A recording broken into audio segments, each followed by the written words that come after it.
Welcome to Soundbite, the podcast where we talk to interesting people in the Maritimes about their stories, specialties, and insights. I'm Caitlin Dutt, one of your co-hosts. And I'm Tim Porter.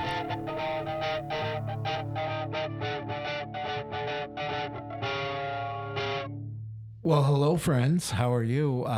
I'm here with a guest host this week. Caitlin had to be away, so we have John McNeil. Thank you very much for the invitation. It's a long-time listener, first-time co-host.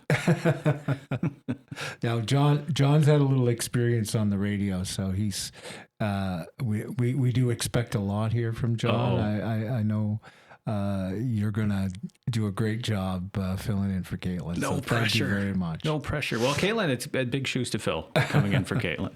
But I'm happy to be here. Thank you. So who's our guest this week, John? Our guest this week is Dr. Jenna Weeks, a naturopathic doctor and epigenetics expert. And you have an online practice that serves all of New Brunswick. Hi, Jenna. Yes, I do. Good morning, everybody.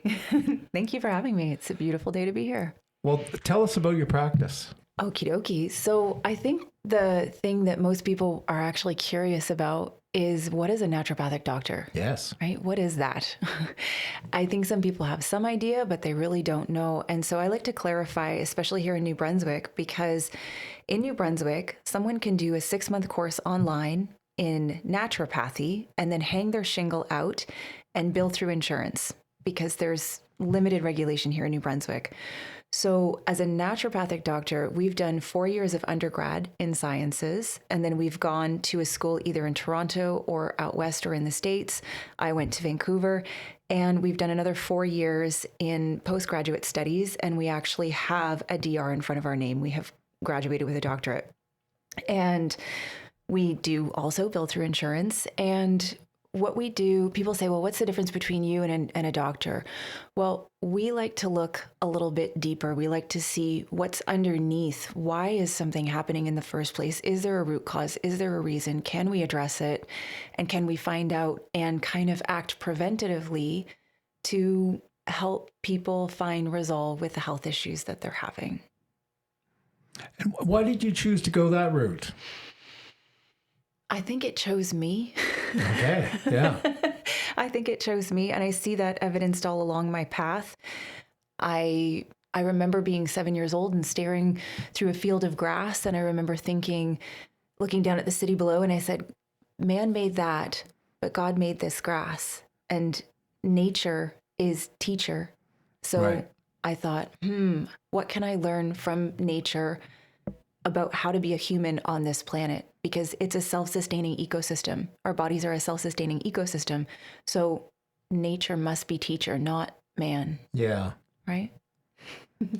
So you get to know your patients kind of in a round way in terms of all their issues, right?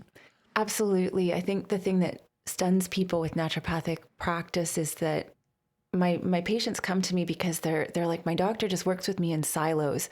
This problem, this answer, this pill.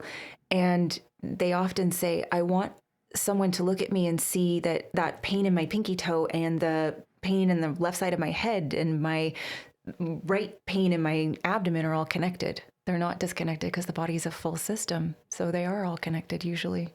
Right. Mm-hmm. And what kind of issues are typically do people come to you with? Like, is it like allergies, or, what would be the big contributor? People come to me with all kinds of issues, right. And often I don't turn anyone away. There's always a way to find a way to help them. And people come with digestive issues, long-standing digestive issues, IBS, bloating, gas, pain problems there, a lot of anxiety, depression, fatigue, brain fog, hormonal issues, skin issues. Let's see if there's anything else. Allergies, sinuses, headaches, joint pain. Yep. And how do you work on those? Is it, Yeah, so I have a completely different take on it than just about anyone, to be honest. I am one of the only doctors this side of Toronto that works in the field of epigenetics. And so what that has afforded me is a very deep insight into the individual that's in front of me, their body, what their unique make and model of body might need versus a blanket treatment of, you have this issue, we just give you this thing for this issue. Instead, I go, what is your unique make and model of body doing, and where are the recalls, and how do we find those little recalls and then address them and then see how your body comes along? So it's a very unique approach. And how do you actually analyze their genetics? That sounds fascinating. Yeah, it is pretty interesting. So we use a saliva sample. So I use a DNA site to get the DNA sample from it. And then I take the raw data from that and then I run it through my third-party software.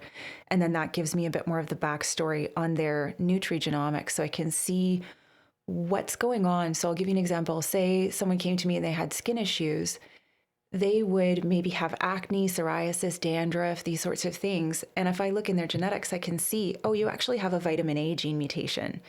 Vitamin A takes care of skin cell turnover. So that means that you have a reduction of about 30 to 50% in your ability to do skin cell turnover. Well, no wonder your skin's not behaving properly or working the way that it should. So then when we kind of know that information about that unique make and model of body, then we can address it at the root cause, support the body with what it's been maybe been missing all along, and then we start to see changes happen. And just anybody listening out there, if you have skin issues, do not go take vitamin A. It can be dangerous. It can harm your liver. It can cause birth defects. Okay. So just don't go take it randomly, willy-nilly. Work with somebody. Maybe go see an expert like yourself. Exactly. Yeah. That genetic analysis seems to inform the holistic approach. Yeah. And maybe talk a bit about the holistic approach and how maybe that's not as prevalent in medicine that most people might be familiar with. I wish that there was an easy answer to this one. Again, when we look at the body in silos and we just think you have, I'm gonna give this example. We'll talk about it a little later. There's a gene mutation that has to do with gut flora and how you make your gut flora or don't make your gut flora because you don't make the carbohydrate, the little jelly-like substance that supports your gut microbiome. Many people would look at that and go, okay, we don't know anything about that, but we know that you've got digestive issues. So we're just going to give you this kind of pill for digestive issues. But nobody took into account that that person also has sinus issues and also has maybe vaginal candida issues. Okay. So a yeasty fungus that cause yeast infections. So what happens with that is if I look at somebody like that and they tell me that they have those issues, I go, oh, wait a second. I think underneath, maybe underlying, you might have what's called a FUT2 gene mutation, which means that you don't make your gut flora properly. Where else in the body is there gut flora? Where else, not gut flora, but where else in the body is there flora? There's flora in your sinuses. There's flora in your vaginal canal. So if you don't necessarily take the whole picture into account and find where maybe the root cause is coming from, you would just think that that person just has sinus issues. You would just think that they have chronic yeast infections. Okay, well then treat those. But the problem is then you just keep treating them and you keep administering medicine to them as opposed to finding the root cause, what's actually doing it, rebuilding the garden of the flora in all of those areas. And then those areas start to behave the way that they're supposed to behave. So if we just don't have the right conditions for the things to behave properly, they won't. But if we can look deeper and see what conditions can we provide to this ecosystem, then it can start to kind of come along better. But I think maybe Western medicine misses that mark. They just see, they're doing the best that they absolutely can. And I'm so grateful for our healthcare system. I know that a lot of people say that our healthcare system is crap, but they have made changes and they're continuously making changes to try to support our population in the best ways that they possibly can. So I'm just so grateful to every healthcare worker and person developing our healthcare in this province. But maybe sometimes they just see a symptom and treat a symptom as opposed to finding and looking for what else is actually causing this symptom and what else is it connected to in the body and how can we allow that to inform how we treat. Right? So we just went through a pandemic just a few years ago now.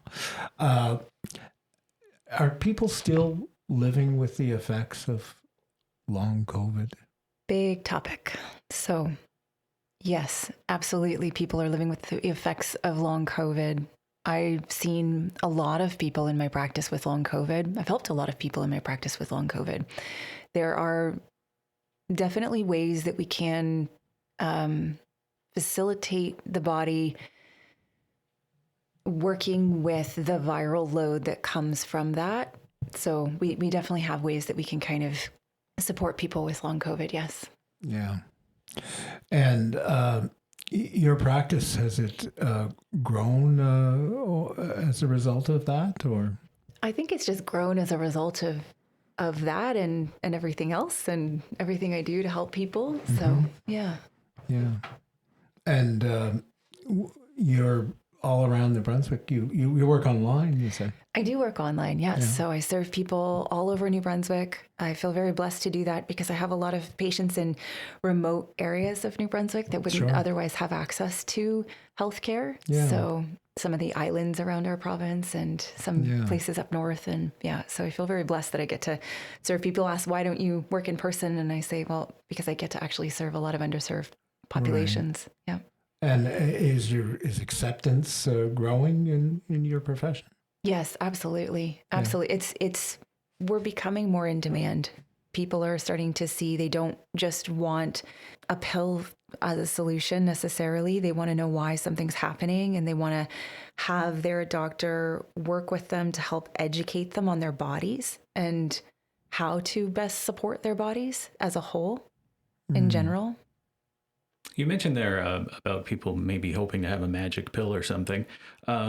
Ozempic, is that for a lot of people, or at least they think so? I'm wondering what your take on that is as a naturopath, and I should say that I'm on Ozempic, so I can speak to my own experience as well. But as a naturopathic doctor, what is your take on Ozempic?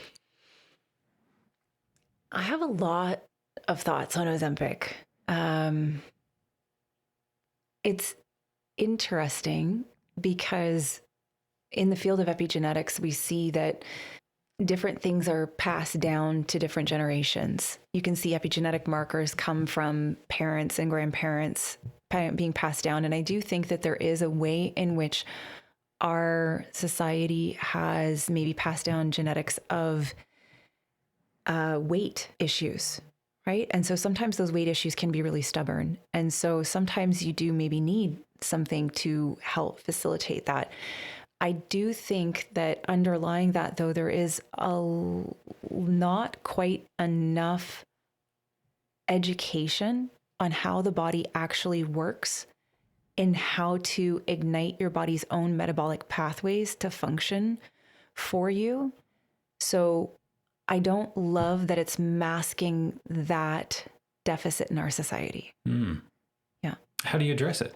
What I think would be wonderful is if we had more education on how to take care of our own bodies in the school systems, because we have a very limited education. I'm so surprised when people come to me and we go through what they're eating, what their diet is, if they know what, even a carbohydrate is, a protein, these sorts of things. And many people, the everyday person actually doesn't really know a whole lot about all that. And those types of things are actually things that can drive that GLP-1 receptor in your digestion. You can actually do different things to support that in your own diet and lifestyle. So, for example, if you were to eat, much of our Western society eats a lot of carbohydrates, and they're not very good carbohydrates. They don't have a lot of fiber. They've been processed. And so when you eat that, and that's the predominant portion of the plate, that actually spurs on other receptors that block the GLP-1, and that doesn't get stimulated. But if you were to make a simple change in the terms of eating protein and fats at the beginning of your meal, saving your good carbohydrates for the end of the meal, you actually have a better chance of spurring on the GLP-1 receptors in your gut, which then turns up the volume on satiety, so being full. And then your body is already doing that natural GLP feedback system. So GLP-1 goes to your hypothalamus, and what it does is it triggers a signal in your brain to say, we're full. we don't need any more. And it slows down gastric emptying. So if you make that simple switch in your diet of eating the fats and the proteins first, saving the good carbs for the end of the meal, you can trigger your own GLP-1 feedback loop, which, did you guys know that? No, that's really interesting. Right? And as someone who was recently prescribed Ozempic, I had explanations of how GLP-1s work, the effect it might have, side effects to look for, benefits. I don't think I had any discussion with anyone about things that I could do naturally to stimulate those effects, with nutrition, for example, or just food choices. So that's really interesting. I guess we're fighting a tsunami of advertising, I guess, mainly from the States, right? Yeah. When they're suggesting that, everyone go out and ask your doctor for this. And it's growing. I mean, the States, it's a huge market right now, and it's only getting bigger, largely from people saying that, the benefits are so good. Yeah, and I should say I have experienced those benefits. Like I've had weight loss, my blood pressure is under control, my blood sugar is under control. All of my levels are better since I started this about 5 months ago. And I was a little skeptical starting it because you're skeptical of anything that claims to be a miracle drug, or at least that people take it that way. But I have had those positive effects, so I was curious. But it's not insulin, right? No, it's not insulin. No. Yeah. No. And I think that's, again, where it kind of goes wrong, because what got a lot of people in the position that they're in terms of needing weight loss. Now, I'm not talking about the people whose bodies are stubborn and they just don't want to lose the weight no matter what. Again, I talked a little bit earlier about how that can be kind of an epigenetic lineage passed down, and the body does hold on to weight stubbornly, and maybe this drug might be the right thing for those people. But I don't think it should be a first line in terms of, I think that people should be educated first on their diet, on their lifestyle first, before they're ever even allowed to go on Ozempic. Because one of the things that we also see is, if the changes are not made to the diet and the lifestyle to actually change the epigenetic expression, when people come off of the Ozempic, the weight comes back on. So did anything really change, right? And are there ways that we can create the sustainable change and create the sustainable wellness? What are you thinking now, John? I'm really interested in the education piece. I know one of the key principles of naturopathic medicine is doctor as educator or doctor as teacher. And the big gap in my own knowledge about all of this, I'm realizing in this conversation, is that I didn't have that going in. It almost feels like it wasn't maybe as informed a decision as it could have been to go on to the medication. But how important is that role of the doctor as educator? I think you're absolutely right, John. It's one of our top principles as naturopathic doctors, is to do the least invasive to the most invasive, right? And doctor as teacher, as educator. So if you came in to see me and I didn't educate you on how your body works and how this thing interacts with your body and what other aspects that I could help support you with in terms of diet and lifestyle, I don't think that I would have done my job properly, right? Mm-hmm. I think that those things are critical. And I think, again, a large part of the reason why we're in the health crisis, you just mentioned your blood pressure, you mentioned your blood sugars, those things are all improving, but those things did not necessarily get there overnight either.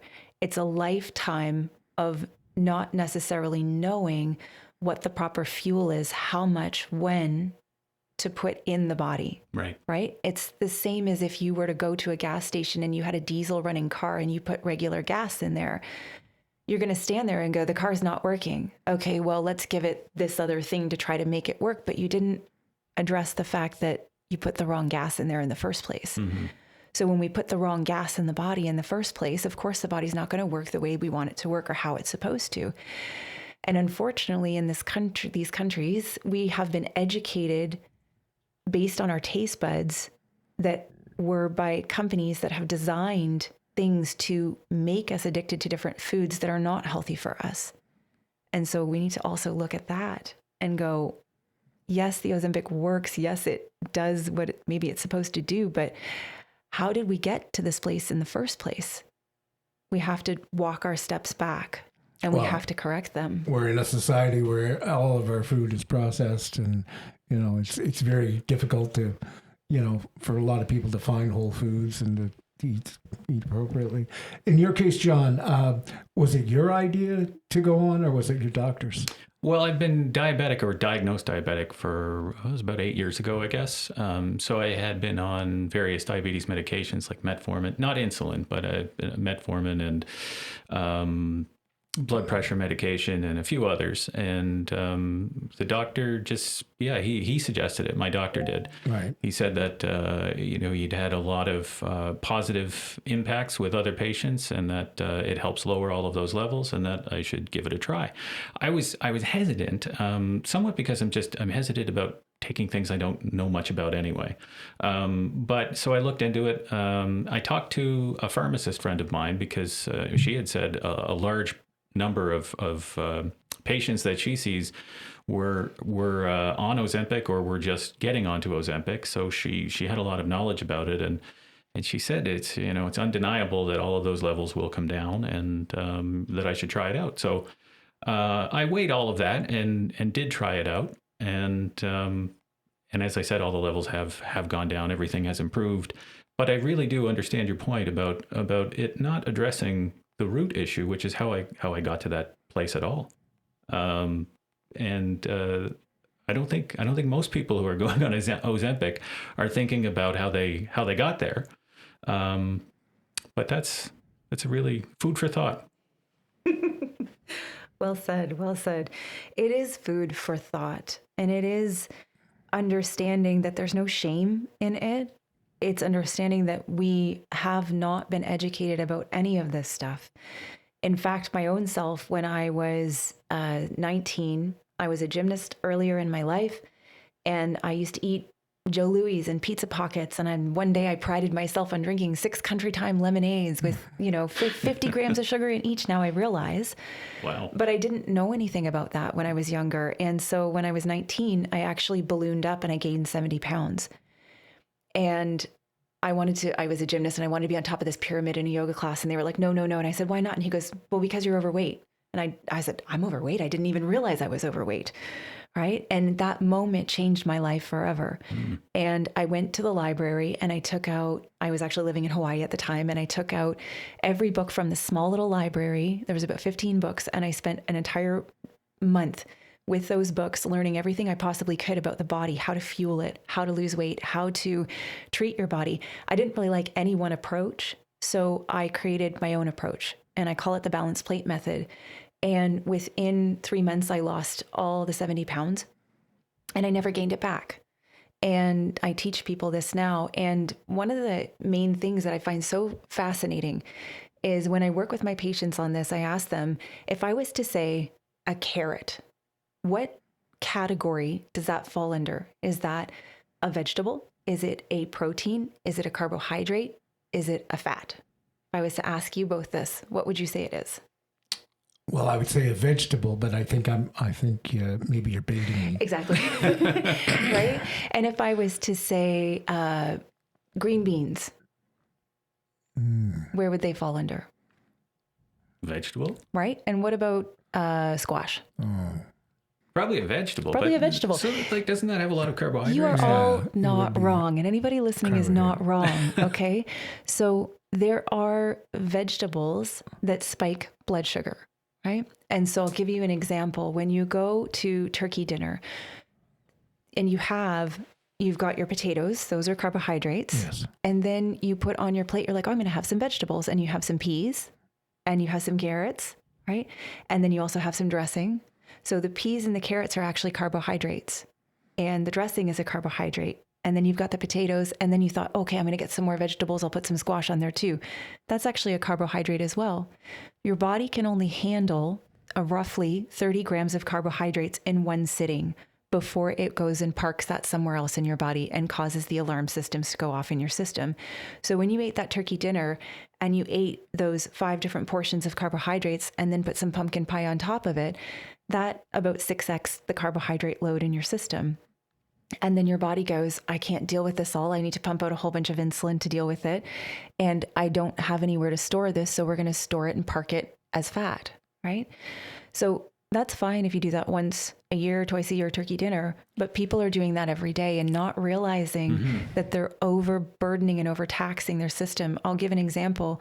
1 can of pop has somewhere between 30 to 50 grams of sugar, right? And you just drink that innocently thinking it's just a can of pop. No, it's not. Your body can only handle about 10 grams of sugar at one sitting. So those extra 40, 50 grams now need to go somewhere. And they trigger the alarm systems in the body. And you have an overflood of insulin. And that's how people kind of burn out their insulin receptors and end up in diabetes type 2. And so this is what I'm talking about, kind of learning, what does the body need in one sitting? What can I put in it? And how many times a day do I need to do that in order to fuel my body properly so that my systems don't become overburdened and they run optimally, right? So keep that Thanksgiving dinner to just once a year, John. I know. I'm salivating at the description of the potatoes and the dressing and all of that. So in terms of vegetables, though, I always thought there was this rule that if it was green, it would be okay. Yeah, absolutely. But there's a few things maybe on the edge there. There's a lot of things on the edge you said, there. The peas and yeah, there's a lot of things on the edge there, and my mind goes very deep into like epigenetics and food sensitivities and things that may not be right for certain bodies.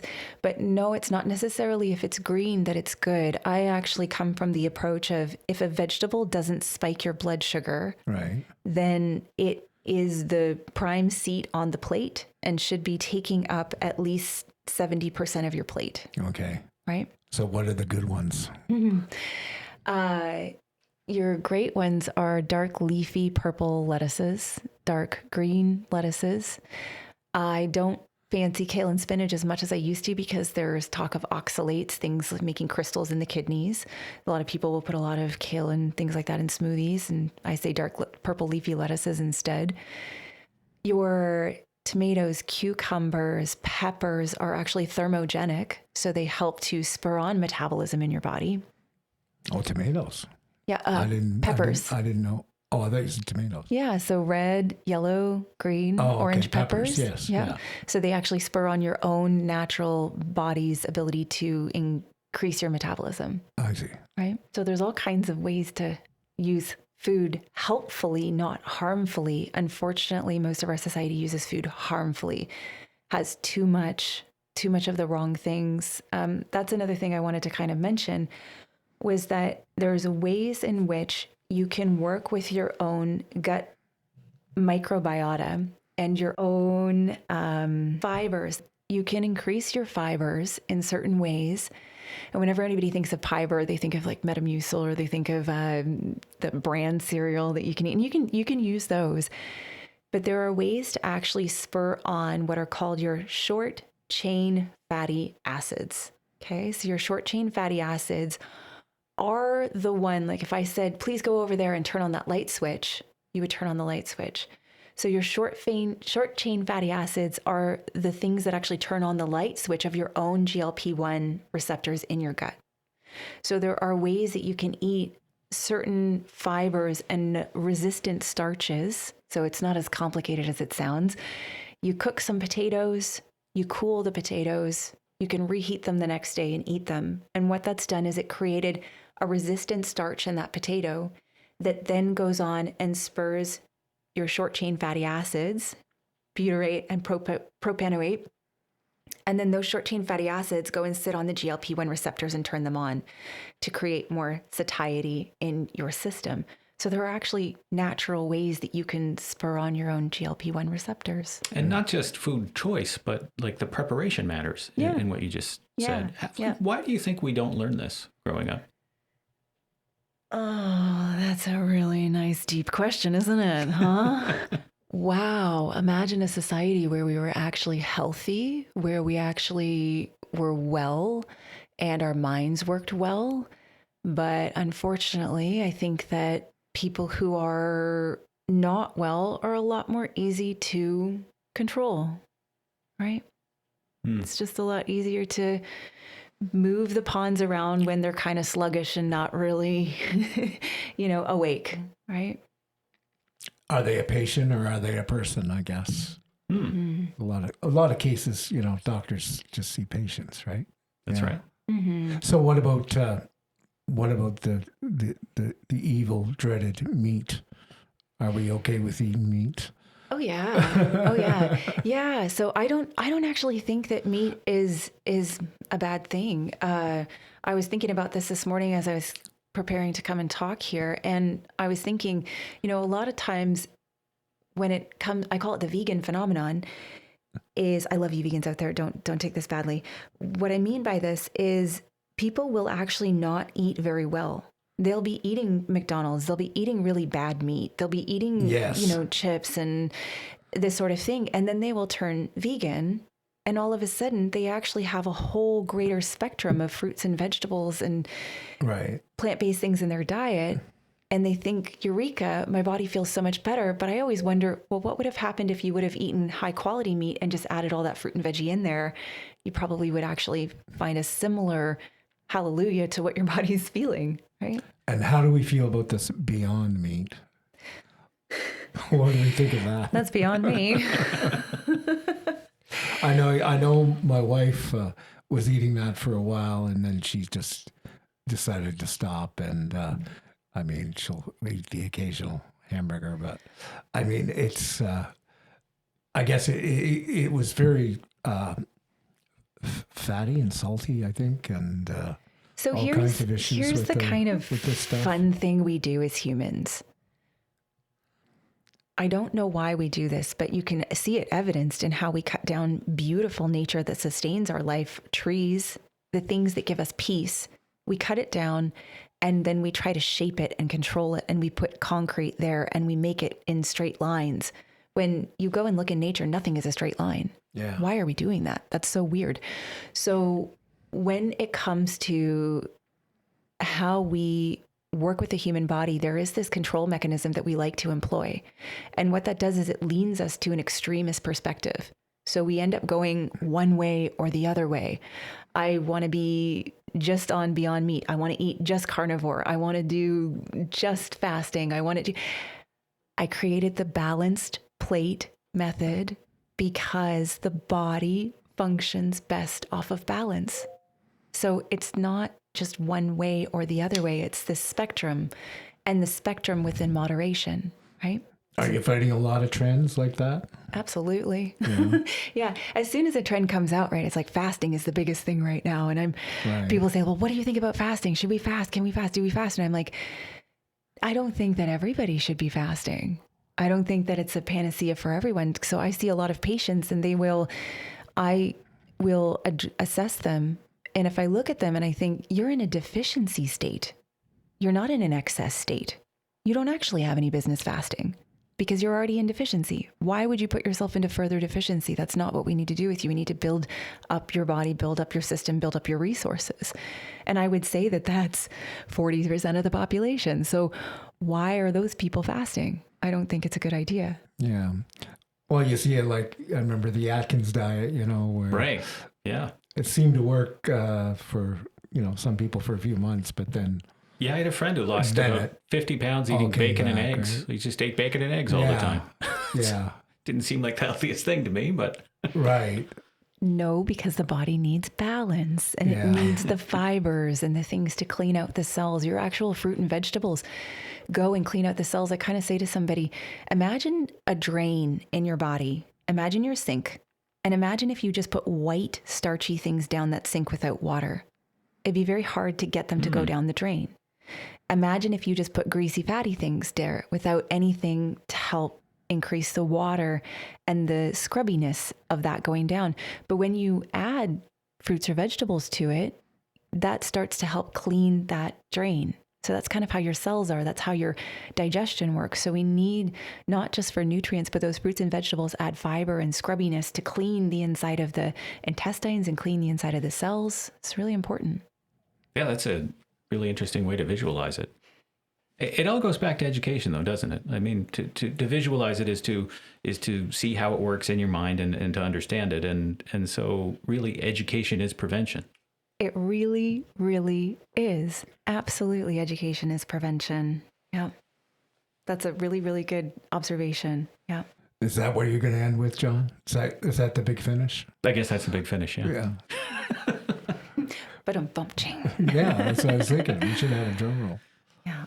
Well, thank you very much, Dr. Weeks. You're very welcome. Naturopathic doctor. Yeah. Yeah. We always have to add that whenever we speak about us as doctors, just so that we don't have the public think that we are medical doctors. Oh, yeah, it's okay. very important. Well, thank you very much for coming in and giving us your insights. Mm-hmm. I think we've learned a few things, John. Absolutely, yeah. Especially as someone who's kind of going through the GLP-1 thing, there's so much information in there that I didn't know. Well, I'm so blessed that we could spend this time together, and that maybe if you learn something about that, maybe the listeners have also learned something about that and are having some aha moments at home going, oh, geez, I wonder how I could potentially learn more about my body to support it, right? Each one, teach one, go far. That's what my father always used to say to me when I was a kid. Yeah. Well, that's great. So if you want to follow up with Jenna Weeks, you can look her up online. Absolutely. She's all over the internet. Yeah.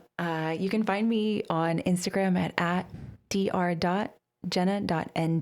So, or you can just Google me and I will show up. And if you need some support or help, or if you learned something today, want to share it, or if you need some guidance to act preventatively for your own wellness, I'm absolutely here to support anybody who might have heard this or anybody who needs that help. Yeah. Great. All right. Thank you, Jen. Thank you. Very welcome.